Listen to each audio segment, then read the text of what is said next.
తెలంగాణలో జూబ్లీహిల్స్ ఉప ఎన్నిక అన్ని పార్టీలకు అగ్ని పరీక్షగా మారింది.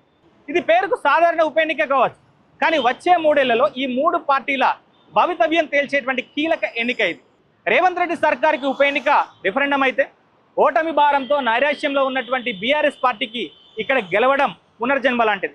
మరోవైపు గ్రేటర్ పీఠంపై కాషాయ జెండా ఎగరవేస్తామని చెప్తున్నటువంటి బీజేపీ పార్టీకి అసలు గ్రౌండ్లో సత్తా ఏంటో తెలుసుకునేటువంటి ఉప ఎన్నిక ఇది. అందుకే ఇక్కడ ఎవరు గెలిచినా సంచలనమే.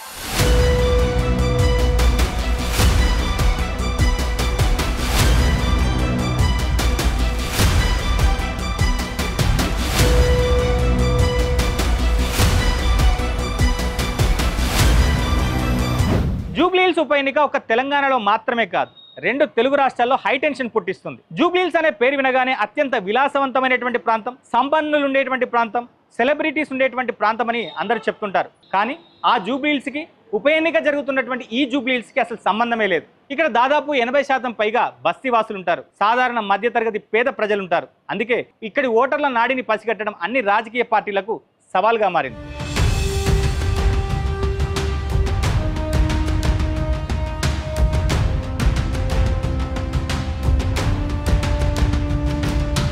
రెండు తెలుగు రాష్ట్రాలకు జూబ్లీహిల్స్ పరిచయం అక్కర్లేని పేరు. సంపన్నులు, బడాబాబులు ఉండే నియోజకవర్గం అని చాలా మంది అనుకుంటారు. కానీ జూబ్లీహిల్స్, బంజారాహిల్స్ లాంటి ఖరీదైన ప్రాంతాలు ఈ నియోజకవర్గ పరిధిలోకి రావన్న సంగతి చాలా మందికి తెలియదు. వాస్తవానికి జూబ్లీహిల్స్, బంజారాహిల్స్ ప్రాంతాలు ఖైరతాబాద్ అసెంబ్లీ నియోజకవర్గ పరిధిలో ఉంటాయి. మైసూర్ పాక్ లో మైసూర్ లేనట్లే జూబ్లీహిల్స్ నియోజకవర్గంలో జూబ్లీహిల్స్ ఉండదు. 20% కాలనీలు, అపార్ట్మెంట్లు, గేటెడ్ కమ్యూనిటీలు ఉంటే 80% బస్తీలే ఉంటాయి. పేద మధ్యతరగతి వర్గాలే ఇక్కడ అధికం. షేక్పేట, ఎర్రగడ్డ, బోరబండ, రహమత్ నగర్, వెంగళరావు నగర్, యూసఫ్గూడ, సోమాజిగూడలోని కొంత భాగం కలుపుకొని మొత్తం 7 డివిజన్లున్నాయి. జూబ్లీహిల్స్ లో నివసించే సినీ రాజకీయ ప్రముఖులకు ఈ ఉప ఎన్నిక జరిగే ప్రాంతంతో సంబంధమే లేదు. వారిలో చాలా మంది ఖైరతాబాద్ నియోజకవర్గం ఓటర్లే. జూబ్లీహిల్స్ నియోజకవర్గంలో అసలు వీవీఐపీలే లేరు. ఉన్నవారంతా సాధారణ మధ్యతరగతి ప్రజలే.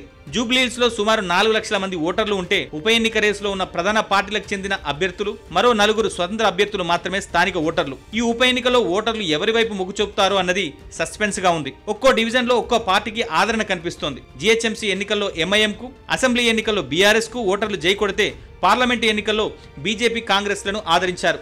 4 లక్షలకు పైగా ఉన్న ఓటర్లలో 2,60,000 మంది ఓటర్లు మైనారిటీ బీసీలే. అందుకే వారిని ఆకర్షించేందుకు పడరాని పాటలు పడుతున్నారు అభ్యర్థులు.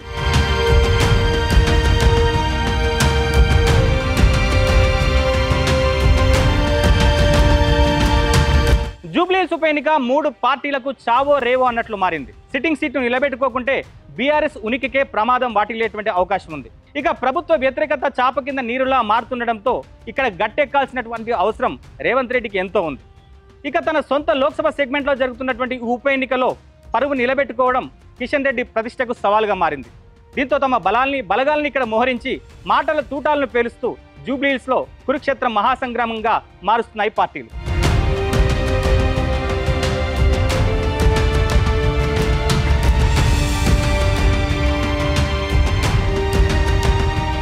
అందరి చూపు జూబ్లీహిల్స్ వైపే. ఇక్కడ ఎలాగైనా గెలవాలి. ఈ గెలుపుతో వచ్చే 3 ఏళ్లు రాష్ట్రంలో తమదే పైచేయి అనిపించుకోవాలి. ఇది ఇక్కడ పోటీ చేసే 3 పార్టీల తాపత్రయం. ఇందుకోసం గతంలో ఎన్నడూ లేని విధంగా ఈ ఒక్క ఉప ఎన్నిక కోసం టాప్ టు బాటం నేతలందరినీ ఇక్కడే మోహరింపజేశాయి ప్రధాన పార్టీలు. గెలుపు విషయంలో పట్టుదలగా పనిచేస్తున్నాయి. బీఆర్ఎస్ సిట్టింగ్ సీటు కావడంతో ఇక్కడ నెగ్గకపోతే హైదరాబాద్ కు తామే ఛాంపియన్లమన్న పేరును పోగొట్టుకోవాల్సి వస్తుంది. కంటోన్మెంట్ ఉప ఎన్నికలో బీఆర్ఎస్ నుండి సిట్టింగ్ సీట్ను లాక్కున్న కాంగ్రెస్ కు ఇక్కడ గెలవడం అత్యంత కీలకం. ముఖ్యమంత్రి రేవంత్ రెడ్డి 7 రోజుల పాటు ప్రతి డివిజన్ లో రోడ్ షోలు నిర్వహిస్తూ పార్టీ శ్రేణుల్లో ఉత్సాహం నింపుతున్నారు. ప్రతి డివిజన్ కు 2 మంత్రులు, 4 ఎమ్మెల్యేలు, కార్పొరేషన్ చైర్మన్లను ఇన్ఛార్జిగా నియమించారు.